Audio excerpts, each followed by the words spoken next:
એક વિમલ શંકર શાસ્ત્રીજી કરીને થઈ ગયા, સંતોને સંસ્કૃત ભણાવતા હતા. એ જમવા બેઠા હતા. એમના જમ્યા પછી દીકરીને પત્ની જમ્યા તો જમવામાં મીઠું વધારે પડી ગયું હતું, છતાંય કંઈ બોલ્યા નહીં. એટલે પત્નીએ દીકરીએ કીધું કે બાપુજી તમે કેમ બોલ્યા નહીં? તો એક વાક્ય હંમેશા બોલતા ખરાબ ભોજન થાય ને ત્યારે, આ ક્યાં છેલ્લું ભોજન છે. શું બોલતા? આ ક્યાં છેલ્લું ભોજન છે. એટલે એને કોઈ તકલીફ જ ન થતી. અને આજે થાળીઓ ઉછળે છે કેમ? ઝઘડા કેમ થાય? બોમ્બેમાં ગૌતમ ગાસ્તે નામનો માણસ પરેલમાં રહે, બપોરે એની પત્નીએ કઢી બનાવી, બહુ સરસ કઢી બની, કોણ જાણે એ દિવસે. એટલે એની પત્નીને કહેતો ગયો કે સાંજે પાછો આવીશ તારે આ કઢી રાખજે, મને દાઢે વળગી છે, રાખજે જ. એ ધંધામાં ક્યાંક ગયો છે, પાછો આવ્યો અને કઢી કઢી કઢી, એ જ સ્મરણ રટણ હતું.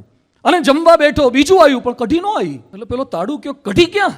કે તમારે ગયા પછી હું ખાવા બેઠી, મને ભાઈ તે હું ઉલાળી ગઈ, છોકરા ખાઈ ગયા, ના વધી. હવે એટલો ગુસ્સામાં આવી ગયો, એની પત્નીને 7મા 8મા માળેથી બોમ્બેમાં બિલ્ડિંગ પરથી નીચે નાખી. પત્ની મરી ગઈ.